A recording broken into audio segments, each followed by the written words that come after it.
When we have several different things to do and we can only do them one at a time, we have to come up with the sequence.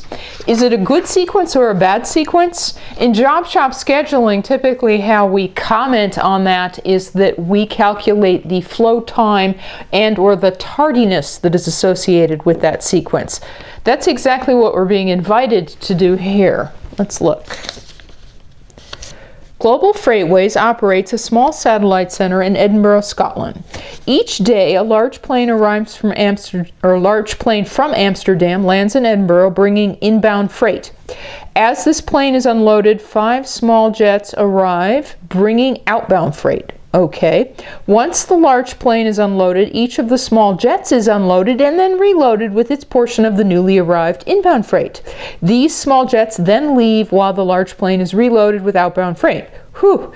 The 5 jets vary somewhat in the time required to load and then reload them. So, remember I said we have a couple different things to do? In the case of Global Freightways, it is loading and reloading, or unloading and reloading each of these 5 jets named after their destination. You can see that the unloading and reloading has been consolidated into processing time. Okay, and they're not all going to take the same amount of time. And then there's this issue of when they're scheduled to leave again. So that's assuming that they're finished. You know, what is it that's actually asked here? The 5 courier planes are usually processed in alphabetical order. Is this a good sequence? Okay. In job shop scheduling in general, you know, there's a bunch of different things to do. What order are you going to do them in? The first thing you have to do is establish a sequence, and you typically establish the sequence according to some favorite rule. What we're being told here is that, at least at the Edinburgh Satellite Center, that their favorite rule is to process the jets in alphabetical order. So the first thing that we have to do is establish what that sequence is. Oh, all right.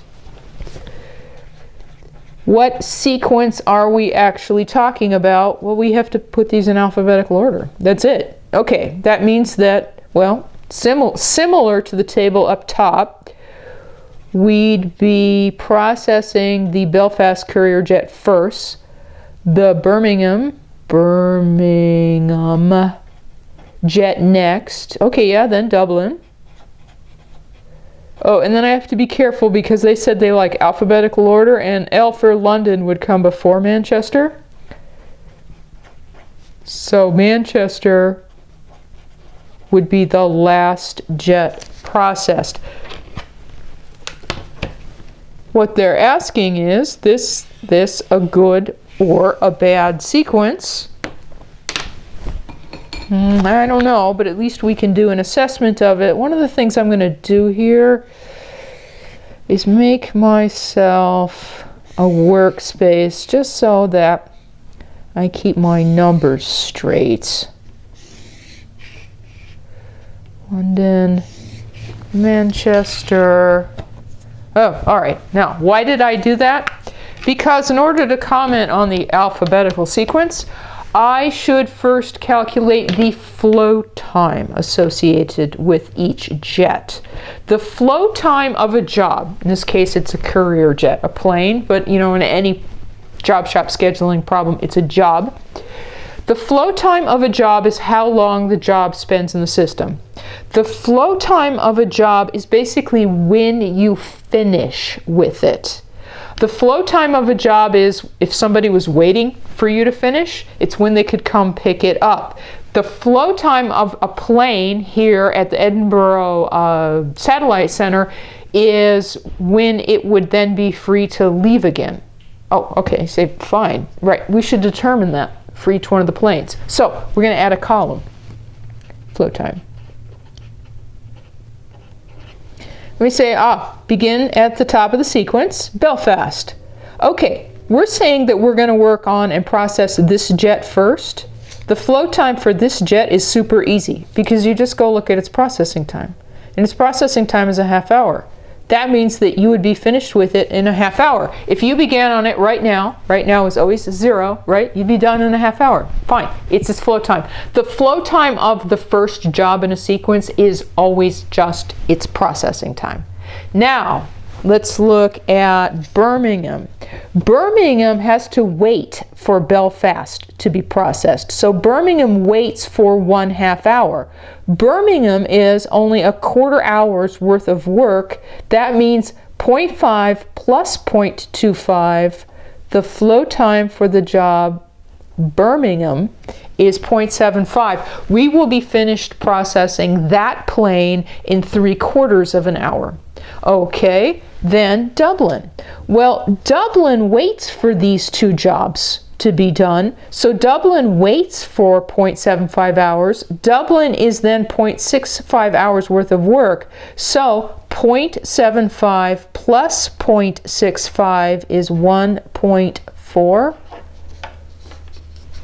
The courier jet bound for Dublin will be finished in 1.4 hours for now. See the pattern? The flow time of a job is the flow time of the job before it plus its own processing time. Okay, for instance, practice that with London. London, say 1.4, I'm actually just writing the scratch work here, plus, oh, London's an hour and a half worth of work, 2.9. The flow time for London is 2.9. Then for Manchester, this 2.9, the flow time of the job before, plus Manchester is 0.75 hours worth of work. 0.29 plus 0.75 is 3.65. The courier jet bound for Manchester will be finished in 3.65 hours. Ooh, there's a nice check on my math. Go up to the original data. And for this kind of problem, just add up these numbers. Just add them all up. They should add up to 3.65. Check.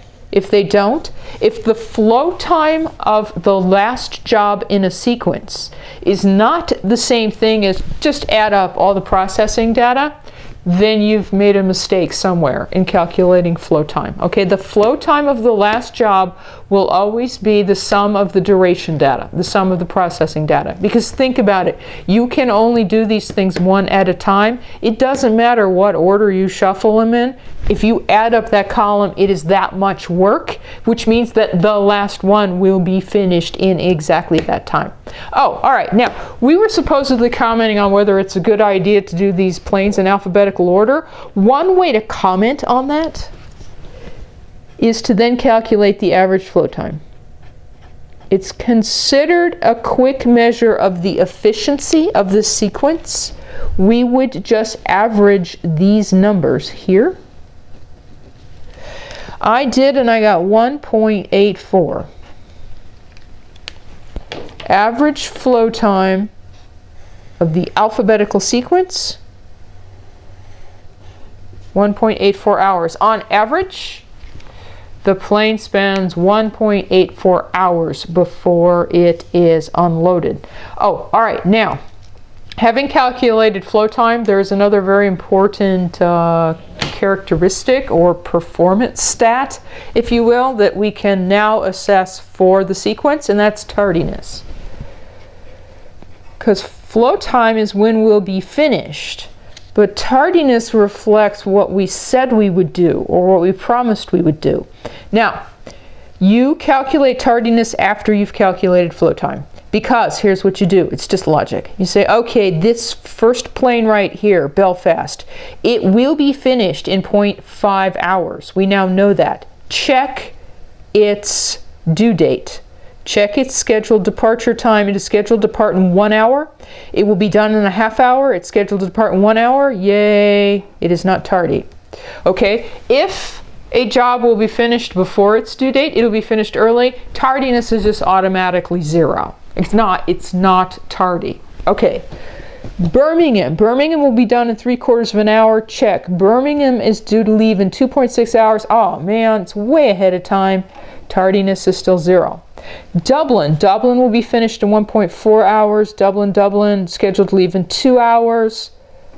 Narrow margin there, but still early. London will be finished in 2.9 hours. London, London, London. Ooh, okay, just barely, but still. London is scheduled to depart in 3 hours, which means that the flow time is still smaller than the due date. It is not tardy. Manchester, however, Manchester will be finished in 3.65 hours. Manchester's scheduled to depart in an hour and a half, so we've found a problem. What is the tardiness associated with the Manchester flight? Well, it would be 3.65, its flow time, minus 1.5, its due date, when it's supposed to leave. So I get 2.15. That belongs right here. It will be 2 hours over 2 hours tardy. All right, so that alone is a feature of this sequence. We note that. 4 of the planes will get off on time, but one of them is going to be over 2 hours late. Now, just for symmetry, we often compare sequences based on average tardiness, so we might as well calculate it here. Average tardiness, what you do is you average together, including all the zeros, all those numbers. I get 0.43. For the alphabetical sequence, the average tardiness is 0.43 hours, which might have a little bit more meaning if we had something to compare it to, but we don't. It probably, in commenting, is this a good sequence, like they asked? It is more relevant to say, well, it has an average flow time of 1.84 hours, but bear in mind that while 4 of the planes will be on time, one of them is going to be over 2 hours late.